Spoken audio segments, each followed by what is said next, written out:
മയക്കുമരുന്ന് പാർട്ടി നടത്തിയിട്ടുണ്ടെന്ന് ഗായികയെ സുചിത്ര ആരോപിച്ച റിമ കല്ലിങ്കൽ ഇന്ന് ഒരു അഭിമുഖം ഏഷ്യാനെറ്റ് കൊടുത്തിട്ടുണ്ട്. അത് അവർ ടെലികാസ്റ്റ് ചെയ്യുമെന്നും കേൾക്കുന്നു. വാസ്തവമുണ്ടോ? ഞാനും കേട്ടു. ഇതിന് മറുപടി പറയും മുമ്പ് എനിക്ക് പ്രേക്ഷകരോട് ഒരു കാര്യം പറയാനുണ്ട്. പ്രിയപ്പെട്ട പ്രേക്ഷകരെ, ഇതുവരെ ആരും പറയാത്ത ചില പ്രധാനപ്പെട്ട രഹസ്യാത്മകമായ ചില കാര്യങ്ങൾ ഞാൻ പറയാൻ പോവുകയാണ്. അതീവ സങ്കീർണവും ഗുരുതരമായ പ്രത്യാഘാതം ഉണ്ടാക്കാൻ സാധ്യതയുള്ളതുമായ വിവരങ്ങളാണ് ഈ പറയുന്നത്. കാരണം നമ്മുടെ മാധ്യമരംഗത്തും സാമൂഹ്യ രംഗത്തും നടക്കുന്ന ചില വൃത്തികേടുകളെ തുറന്നു കാണിക്കാതെ നിവർത്തിയില്ല. അതുകൊണ്ട് പറയുകയാണ്. സിനു ഒരു മാധ്യമ പ്രവർത്തക കുറേ കാലം മുമ്പ് ഇവിടെ നിന്ന് ദില്ലിക്ക് സ്ഥലം മാറ്റം കിട്ടിപ്പോകുന്നു. വളരെ ജൂനിയറാണ്. മാധ്യമത്തിൽ ഒരു ദൃശ്യമാധ്യമത്തിൽ ജോലി കിട്ടിയതേ ഉള്ളൂ. ആ മാധ്യമത്തിൻ്റെ അവസ്ഥയാണെങ്കിൽ വലിയ കഷ്ടപ്പാടിലാണ്. പണമൊന്നുമില്ല. ആളുകളെയൊക്കെ നിയമിക്കുന്നു, എങ്ങനെയെങ്കിലുമൊക്കെ ജീവിച്ചു പോകണം എന്ന് അവരോട് പറയുകയാണ്. നിങ്ങൾ തന്നെ അത്യാവശ്യം റവന്യൂ ഒക്കെ നിങ്ങളുണ്ടാക്കി ജീവിച്ചു പോവുക എന്ന് പറയുന്ന അവസ്ഥയിലുള്ള ഒരു മാധ്യമം. അങ്ങനെ അവർ ഡൽഹിയിലെത്തി. ചെറുപ്പക്കാരിയാണ്, സുന്ദരിയാണ്. അപ്പോൾ അവർക്ക് ഡൽഹിയിലെത്തുമ്പോൾ ഡൽഹിയിലെ മാധ്യമപ്രവർത്തനം എന്നൊക്കെ പറഞ്ഞാൽ കേൾക്കുമ്പോൾ സുഖമുണ്ടെങ്കിലും ജീവിത ചിലവ് വളരെ കൂടുതലാണ്. താമസിക്കാൻ ഇടമില്ല. അക്കാലത്ത് കേരളത്തിൽ നിന്നുള്ള 2 എംപിമാർ, അവരുടെ വീടെന്ന് പറഞ്ഞാൽ മാധ്യമപ്രവർത്തകരുടെയും സുഹൃത്തുക്കളുടെയും ഒക്കെ ഒരു കേന്ദ്രമാണ്. അവിടെ ചെന്നാൽ വേണമെങ്കിൽ ഒരു സത്രം പോലെയാണ്. MP അവിടെ ഒന്നും ഇല്ലാത്തപ്പോൾ ഈ താക്കോല് മറ്റു പലരുടെയും കയ്യിലാണ്. അതിൽ ആ MPമാരുടെ പേരെനിക്കറിയാം, പക്ഷേ ഞാൻ പേരിപ്പോൾ പറയുന്നില്ല. ഒരാൾ എറണാകുളത്തു നിന്നുള്ള MP ആയിരുന്നു, മറ്റൊരാൾ തെക്കൻ കേരളത്തിൽ നിന്നുള്ള MP ആയിരുന്നു. രണ്ടുപേരിൽ ഒരാൾ ഇപ്പോഴും MP ആണ്, 2 പേരും അന്ന് ഇടതുപക്ഷ MPമാരുമായിരുന്നു. ഇത്രയും ഞാൻ പറയാം. ബാക്കി പേരുകളൊക്കെ ഇനിയൊരു ഘട്ടത്തിൽ പറയേണ്ടി വന്നാൽ അപ്പോൾ പറയാം. അങ്ങനെ ഈ മാധ്യമപ്രവർത്തകർ അവിടെ എത്തി താമസിക്കാൻ ഒരു ഇടം തപ്പി നടക്കുമ്പോഴത്തേക്ക് ഈ പറയുന്ന ഒരു MPയെ കാണുന്നു. MP പറയുന്നു, എൻ്റെ ക്വാർട്ടേഴ്സിൽ താമസിച്ചോളൂ എന്ന് പറഞ്ഞ് അതിൻ്റെ താക്കോൽ ഈ മാധ്യമപ്രവർത്തകർക്ക് കൊടുക്കുന്നു.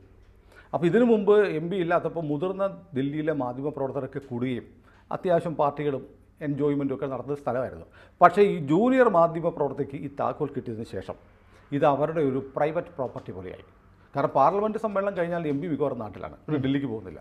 അപ്പോൾ മാസങ്ങൾ, വർഷത്തിൽ എത്ര തവണ, 3-4 തവണയേ പാർലമെൻറ്റ് സെഷനുള്ളൂ. കൂടിപ്പോയാൽ ഒരു 4 മാസം ടോട്ടൽ ഉണ്ടാവും. ബാക്കി 8 മാസവും ഈ കെട്ടിടം ഈ മാധ്യമപ്രവർത്തകരുടെ കസ്റ്റഡിയിലായിരുന്നു. അങ്ങനെ വന്നിട്ട് ആ മാധ്യമപ്രവർത്തകരുടെ പ്രായ ഗ്രൂപ്പിലുള്ള ആളുകളുടെ ഒരു കേന്ദ്രമായി മാറി. അപ്പോൾ സ്വാഭാവികമായും ദില്ലിയിലെ മുതിർന്ന മാധ്യമപ്രവർത്തകർക്ക് അവർക്ക് അതൃപ്തിയുണ്ട്. അവരുടെ ഒരു സ്ഥലം പോയി. അപ്പോൾ ഇങ്ങനെ നടന്നുകൊണ്ടിരിക്കുമ്പോൾ അവിടെ ഭയങ്കര മദ്യപാനം, അങ്ങനെയുള്ള ഇടപാടുകളൊക്കെ നടന്നുകൊണ്ടിരിക്കുമ്പോൾ ദില്ലിയിലെ ഒരു മാധ്യമപ്രവർത്തകൻ, ഒരു മുതിർന്ന മാധ്യമപ്രവർത്തകൻ, അത് ഇപ്പോഴും ദില്ലിയിലുണ്ട്. അദ്ദേഹം ഈ MPയോട് പറഞ്ഞു, വളരെ മോശമാണ് നിങ്ങളുടെ ഫ്ലാറ്റിൽ നടക്കുന്ന കാര്യങ്ങൾ, ക്വാർട്ടേഴ്സിൽ നടക്കുന്ന കാര്യങ്ങൾ, അതുകൊണ്ട് അവരൊന്ന് ഇറക്കി വിട്, ഭയങ്കര മോശം, പുറത്തു പറയാൻ കൊള്ളില്ല എന്ന് പറഞ്ഞു. പക്ഷേ അദ്ദേഹം ഒരു സൗമ്യനായ ഒരു പാർലമെൻറ്റേറിയനാണ്. അദ്ദേഹത്തിന് അത് പറയാൻ, പ്രത്യേകിച്ച് ഒരു പെൺകുട്ടിക്കല്ലേ, പറയാനൊരു മടി. അദ്ദേഹം അത് മൈൻഡ് ചെയ്തില്ല. പക്ഷേ ഈ മാധ്യമപ്രവർത്തകന് അതങ്ങ് സഹിച്ചില്ല. കാരണം ഇദ്ദേഹത്തിന് പേരുദോഷം ഉണ്ടാകും എന്ന് കരുതി ഇദ്ദേഹത്തോടുള്ള ഈ MPയോടുള്ള സ്നേഹം കൊണ്ട് ആ മാധ്യമപ്രവർത്തകൻ എന്ത് ചെയ്തറിയോ, ഈ MPയുടെ ഭാര്യയെ വിളിച്ചു പറഞ്ഞു. MPയുടെ ഭാര്യ ഒരു ദിവസം ഇവിടുന്ന് ഫ്ലൈറ്റ് കയറി ഡൽഹി ചെല്ലുമ്പോൾ അവിടെ നല്ല മദ്യപാനം നടക്കുകയാണ്. ഈ മാധ്യമപ്രവർത്തകരെ അക്ഷരാർത്ഥത്തിൽ ചൂലിനടിച്ച് അവർ പുറത്തിറക്കി. അങ്ങനെ MPയുടെ ക്വാർട്ടേഴ്സ് തിരിച്ചു പിടിച്ചു. ഇപ്പോഴും ആ MP ആ ക്വാർട്ടേഴ്സിൽ താമസിക്കുന്നുണ്ട് കേട്ടോ. അപ്പോൾ പക്ഷേ ഇതിൻ്റെ പിന്നിൽ പ്രവർത്തിച്ചത് ദില്ലിയിലെ മുതിർന്ന മാധ്യമപ്രവർത്തകനാണെന്ന് ഈ ജൂനിയർ മാധ്യമപ്രവർത്തകർക്ക് അറിയാമായിരുന്നു. അതിൻ്റെ പക ഇവരുടെ ഉള്ളിലുണ്ടായിരുന്നു. പക്ഷേ അത് ഈ മുതിർന്ന മാധ്യമപ്രവർത്തകൻ അറിയില്ലായിരുന്നു. പിന്നീട് ഏതാനും മാസങ്ങൾ കഴിഞ്ഞ് ദില്ലിയിലെ ഈ മാധ്യമപ്രവർത്തകനും മറ്റൊരു മാധ്യമപ്രവർത്തകനും കൂടി ജയ്പൂരിന് ഒരു പരിപാടി കവർ ചെയ്യാൻ വേണ്ടി പോകുന്നു. ഒരു കാറിന് പോവുകയാണ്. ഇതറിഞ്ഞപ്പോൾ ഉടനെ ഈ മാധ്യമപ്രവർത്തകർ പറഞ്ഞു, ഞങ്ങളെ കൂടെ കൊണ്ടുപോകാം എന്ന് ചോദിച്ചു. അങ്ങനെ ഈ മാധ്യമപ്രവർത്തകയും മാധ്യമപ്രവർത്തകയുടെ ക്യാമറ പേഴ്സൺ, അതും ഒരു വനിതയായിരുന്നു. ഇവർ 2 പേരുടെ കാറിൽ കയറുന്നു. അങ്ങനെ ഈ കാർ ഓടി ജയ്പൂരിലെത്തുന്നു. ജയ്പൂരിലെ ഹോട്ടലിൽ ഇവർ 2 മുറികളിലായി താമസിക്കുകയാണ്. താമസിക്കുമ്പോൾ രാത്രി പതിവ് പോലെ മാധ്യമപ്രവർത്തകരല്ല, 2 അടിക്കുമല്ലോ. അങ്ങനെ ഈ മുതിർന്ന മാധ്യമപ്രവർത്തകനും കൂടെ പോയ മറ്റു മാധ്യമപ്രവർത്തകനും ചെറുതായി സ്മോൾ അടിച്ചുകൊണ്ടിരിക്കുക ഈ 2 മറ്റേ മാധ്യമപ്രവർത്തകയും ക്യാമറ പ്രവർത്തകയും കൂടി ഇവരുടെ മുറിയിലേക്ക് വന്നു. അങ്ങനെ അവർ ഒരുമിച്ച് മദ്യം കഴിക്കുകയോ കഴിക്കാതിരിക്കുകയോ ഒക്കെ ചെയ്തു. പക്ഷേ അതിനിടയ്ക്ക് നാടകീയമായൊരു സംഭവം ഉണ്ടായി. പെട്ടെന്ന് ഇവർ പ്രകോപിതയായി ഈ മുതിർന്ന മാധ്യമപ്രവർത്തകൻ ഇവരെ അപമാനിക്കാൻ ശ്രമിച്ചു എന്നൊരു ആക്ഷേപം ഉന്നയിച്ചു. ഇവർ മുറിക്ക് പുറത്തിറങ്ങി ഇവരുടെ മാധ്യമ സ്ഥാപനത്തിൻ്റെ പത്രാധിപരെ വിളിച്ചു പറഞ്ഞു. തന്നെ ഈ മുതിർന്ന മാധ്യമപ്രവർത്തകൻ അപമാനിച്ചു, മോശമായി പെരുമാറിയെന്നുള്ളത്. അങ്ങനെ അത് പരാതിയായി. കാരണം പുള്ളി ഞെട്ടിപ്പോയി. പുള്ളി അങ്ങനെയൊന്നും ഇതുവരെ അദ്ദേഹത്തെക്കുറിച്ച് ഒരാളും അങ്ങനെ ഒരു ആക്ഷേപം പറഞ്ഞിട്ടില്ല. ഏറ്റവും മാതൃകാപരമായി സർവാദരണീയനായി നിൽക്കുന്ന ഒരു മാധ്യമപ്രവർത്തനമാണ് ഈ മുതിർന്ന മാധ്യമപ്രവർത്തകർ. പുള്ളി സ്തംഭിച്ചു പോയി. അത് കഴിഞ്ഞ് തീർന്നില്ല. ഇവർ ഇത് സംബന്ധിച്ച് പരാതി KUWG കൊടുത്തു, Kerala union of working journalist എന്നുള്ള മാധ്യമപ്രവർത്തകരുടെ സംഘടനയ്ക്ക് കൊടുത്തു. അന്ന് അവർ KUWG മെമ്പറല്ല. എന്നിട്ട് പോലും KUWGയെ ചില പ്രത്യേക താല്പര്യങ്ങൾ കൊണ്ടാണോ അല്ലയോ എന്നറിയില്ല, ഒരു അന്വേഷണ കമ്മീഷനെ വെച്ചു. പരാതി കിട്ടിയപ്പോൾ നടപടിയെടുത്തു. ഈ മുതിർന്ന മാധ്യമപ്രവർത്തകരെ 2 വർഷത്തേക്ക് സംഘടനയിൽ നിന്ന് പുറത്താക്കി.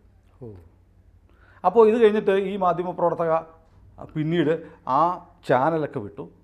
ചില ഓൺലൈൻ മാധ്യമങ്ങളുമൊക്കെ വന്നിട്ട് മറ്റു ചില പ്രവർത്തനങ്ങളും അലിഗേഷനുമൊക്കെ വന്നിട്ട് ഇന്ന് നാട്ടിലെ അറിയപ്പെടുന്ന ഒരു മാധ്യമപ്രവർത്തക എന്ന പേരിൽ അറിയപ്പെടുന്ന ഒരാളാണ്. അവരുടെ പേര് ഞാൻ പറയുന്നില്ല, പേര് പറയേണ്ട ഒരു ഘട്ടം വന്നാൽ പറയാം.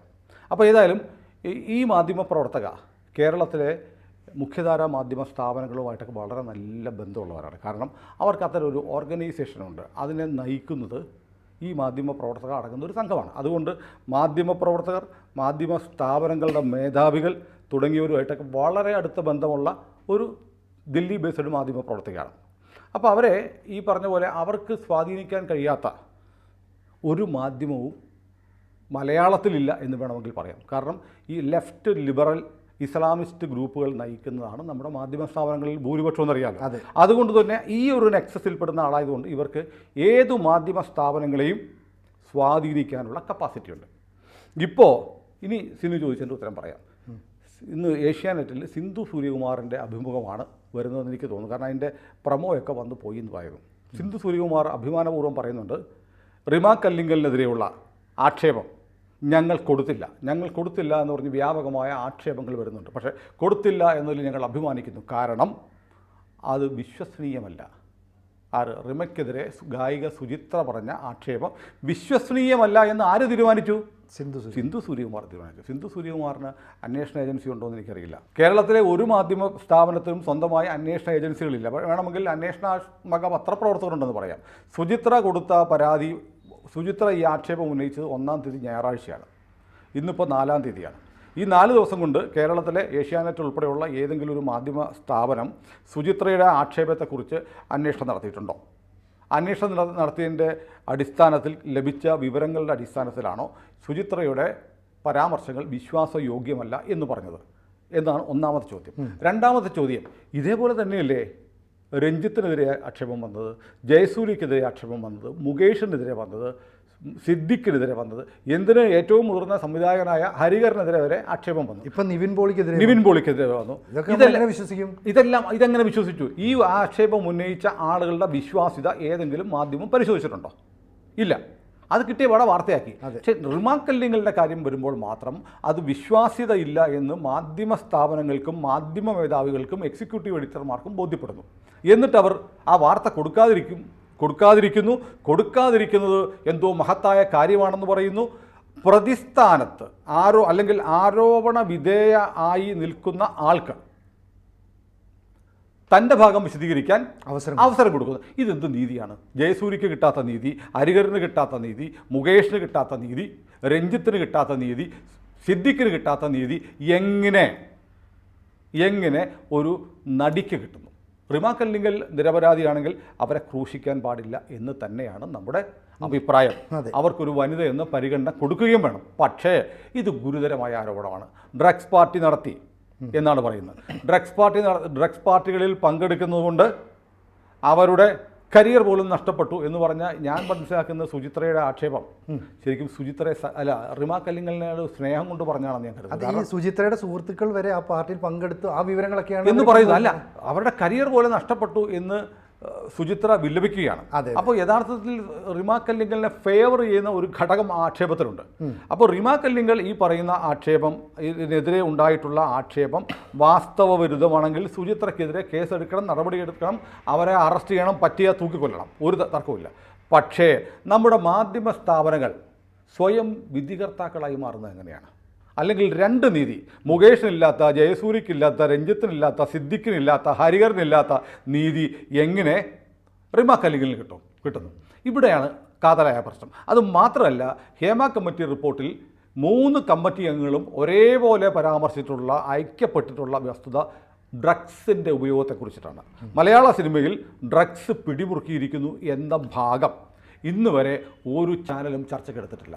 സിന്ധു സൂര്യകുമാറിൻ്റെ ഏഷ്യാനെറ്റും ചർച്ചയ്ക്കെടുക്കുന്നില്ല. സത്യത്തിൽ സ്ത്രീ പീഡനം എന്ന് പറയുന്നത് ഗുരുതരമായ കുറ്റം തന്നെയാണ്, സമൂഹത്തിനെതിരായ കുറ്റകൃത്യം തന്നെയാണ്. പക്ഷേ അതിനേക്കാളും 1000 മടങ്ങ് ഭീകരമല്ലേ ഒരു തലമുറയെ ആകെ തന്നെ നശിപ്പിക്കുന്ന മയക്കുമരുന്നിൻ്റെ വ്യാപനം സിനിമാ മേഖലയിൽ വരുന്നത്.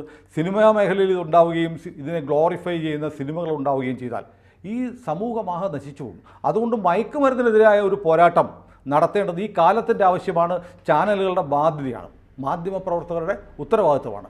അത് നിർവഹിക്കുന്നതിൽ വീഴ്ച വരുന്നുണ്ടോ എന്നുള്ള കാതലായ പ്രശ്നമാണ്. ഈ 2 പ്രശ്നങ്ങൾ നിൽക്കുന്നുണ്ട്. അതുകൊണ്ടാണ് ഇപ്പോൾ സിന്ധു സൂര്യകുമാറിൻ്റെ അഭിമുഖം ഈ ചാനലിൽ വരുന്നത് സ്വാഭാവികമല്ല എന്ന് ഞാൻ കരുതുന്നത്. ഞാൻ അവിടെ സംശയിക്കുന്നത് കേരളത്തിലെ മാധ്യമ സ്ഥാപനങ്ങളിൽ നിർണായക സ്വാധീനമുള്ള ആദ്യം പറഞ്ഞ മാധ്യമ പ്രവർത്തകയുടെ ഏജൻറ്റോ പിണിയാളോ സൗഹൃദമോ ഇതിനു വേണ്ടി ഉപയോഗിച്ചിട്ടുണ്ട്. കാരണം WCCയുടെ വക്താവ് എന്ന നിലയിൽ നിരന്തരം സംസാരിച്ചു കൊണ്ടിരിക്കുന്ന ആരാണെന്ന് നമുക്കറിയാം. അതിലൊക്കെ ഉപരി ഈ നേരത്തെ പറഞ്ഞ ആളുടെ ഭർത്താവിന് ബാംഗ്ലൂരിൽ ഒരു ഈവൻറ്റ് കമ്പനിയുണ്ട്. ഈ ബാംഗ്ലൂരിൽ ഈവൻറ്റ് കമ്പനി എന്ന് പറഞ്ഞാൽ അവിടെ ഫങ്ഷൻസുകൾ സംഘടിപ്പിക്കലാണ്. ഫങ്ഷൻസുകളിൽ പാർട്ടികൾ ഉൾപ്പെടും. അപ്പോൾ ഇങ്ങനെ സംഘടിപ്പിക്കപ്പെട്ട പാർട്ടികളാണോ ബാംഗ്ലൂരിലെ പാർട്ടി, റിമ കല്ലിങ്കൽ പങ്കെടുക്കുന്ന പാർട്ടി എന്ന് സുചിത്ര ഉദ്ദേശിച്ചതെന്നൊരു സംശയം സ്വാഭാവികമായും ഉണ്ടാകുന്നുണ്ട്. അപ്പോൾ അങ്ങനെ അന്വേഷിച്ച് പോയാൽ ഇതൊരു മാധ്യമപ്രവർത്തകയിൽ, ആദ്യം പറഞ്ഞൊരു മാധ്യമപ്രവർത്തകയിലേക്ക് എത്തിച്ചേരുമോ എന്നതും വളരെ പ്രസക്തമാണ്. അതുകൊണ്ട് ഇതിനെ തുടക്കത്തിലെ ഗളച്ഛേദം ചെയ്യുക എന്നതിൻ്റെ ഭാഗമായി ഈ മാധ്യമപ്രവർത്തകയും മാധ്യമ സ്ഥാപനങ്ങളുമായും മാധ്യമ മാനേജ്മെൻറ്റുകളുമായും മാധ്യമ പ്രവർത്തകരുമായും ഉള്ള ഒരു ബന്ധം ഉപയോഗിച്ച് റിമ കല്ലിങ്കലിനെതിരെ ഉയർന്ന മയക്കുമരുന്ന് ആക്ഷേപം, ഡ്രഗ്സ് പാർട്ടി എന്ന ആക്ഷേപം റിമ കല്ലിങ്കലിൻ്റെ വീട്ടിൽ നടന്നു എന്നാണ് സുചിത്ര പറഞ്ഞത്. നമുക്കറിയില്ല. കൊച്ചിയിലെ റെയ്ഡൊക്കെ നടന്നത് എവിടെയാണെന്നാണ് നിങ്ങൾ കരുതിയിരിക്കുന്നത് സുചിത്ര ചോദിക്കുന്നുണ്ട്. അതൊന്നും നമുക്കറിയില്ല. അത് ഉദ്ദേശിച്ചത് റിമയുടെ വീട്ടിലാണോ എന്ന് നമുക്കറിയില്ല. ഏതായാലും റിമ കല്ലിങ്കൽ ഒരു ആരോപണ വിധേയയാണ്. അത് സ്ത്രീ ആയി എന്നതുകൊണ്ട് അങ്ങനെയാണ് ജോളിക്ക് നമ്മുടെ സൈനൈഡ് ജോളിയുണ്ടല്ലോ, ജോളിക്ക് കൊടുക്കണ്ടേ ഈ പരിഗണന? സ്ത്രീ എന്ന നിലയിൽ ഒരു കുറ്റവാളി കുറ്റം ചെയ്യപ്പെട്ടു എന്ന ആരോപണമുള്ള കുറ്റാരോപിതയ്ക്ക് പ്രത്യേക പരിഗണന കൊടുക്കേണ്ടതുണ്ടോ? പുരുഷന്മാരായ ഇവരുടെയൊക്കെ ഈ കുടുംബം എന്ന് പറയുന്ന സാധനം സ്ത്രീകൾക്ക് മാത്രമല്ലല്ലോ ഉള്ളത്. മുകേഷിനില്ലേ കുടുംബം?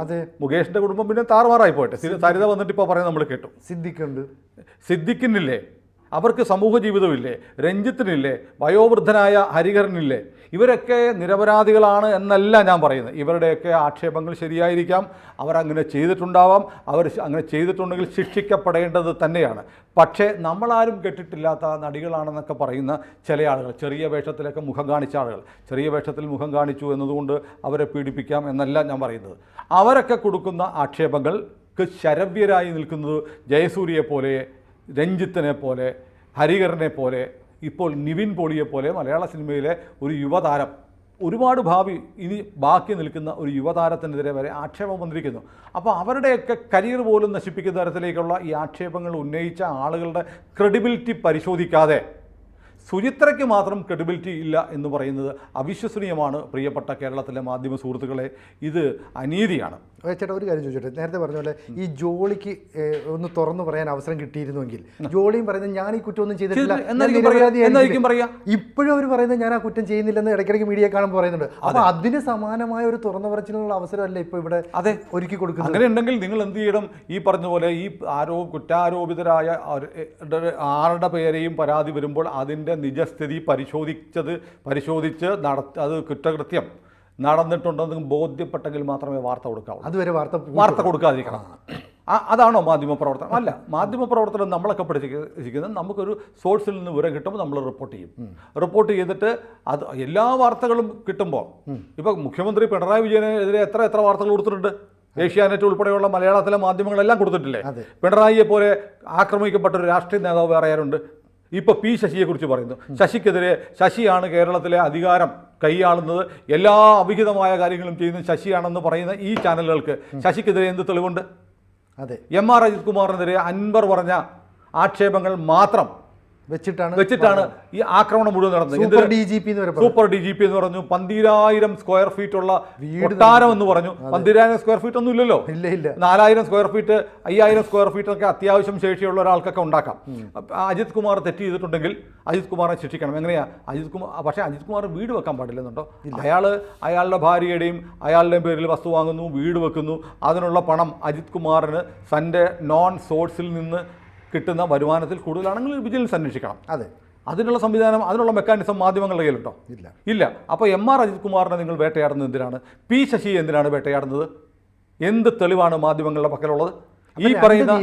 ഈ പറയുന്ന P ശശിക്കും MR അജിത് കുമാറിനും തൻ്റെ ഭാഗം വിശദീകരിക്കാൻ നിങ്ങൾ അവസരം കൊടുത്തിട്ടുണ്ടോ?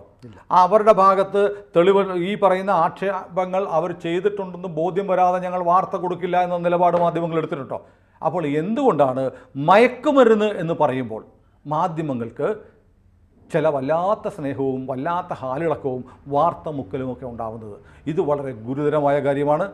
കാരണം നമ്മുടെ മാധ്യമങ്ങൾ കുറേ കാലമായി ആരുടെ പിണിയാളുകളായി മാറിക്കൊണ്ടിരിക്കുന്നു എന്നതിൻ്റെ ഏറ്റവും ഉത്തമ ഉദാഹരണമാണ് മയക്കുമരുന്ന് മാഫിയ എന്ന് പറയുമ്പോൾ മലയാളത്തിലെ മാധ്യമങ്ങൾക്ക് മുഴുവൻ പേർക്കുമല്ല, കുറേയേറെ മാധ്യമങ്ങൾക്ക് വളരെ പ്രിയപ്പെട്ടവരായി മാറുന്നു. അതീവ ഗുരുതരമായ, അതീവ സങ്കീർണമായ, അങ്ങേയറ്റം അപകടകരമായ ഒരു പ്രവണത കേരളത്തിലുണ്ടായിരിക്കുന്നു. ഇവിടെ മയക്കുമരുന്ന് മാഫിയയെ സംരക്ഷിക്കുന്നത് ആരാണ് എന്ന് പ്രേക്ഷകർ ആലോചിക്കണം. ഞാൻ പറയുന്നില്ല, എനിക്ക് വളരെ സങ്കടമുണ്ട് അതിനുത്തരം പറയാൻ. മയക്കുമരുന്ന് മാഫിയയുടെ സംരക്ഷകരായി കേരളത്തിൽ മാറിയിരിക്കുന്നത് ഞാൻ പൂരിപ്പിക്കാൻ പ്രേക്ഷകർക്ക് വിട്ടുകൊടുക്കുകയാണ്. കൂടുതൽ വാർത്തകളും വിശേഷങ്ങളും നിങ്ങളിലേക്ക് എത്താൻ ABC മലയാളം സബ്സ്ക്രൈബ് ചെയ്യുക, ബെൽ ബട്ടണും അമർത്തുക.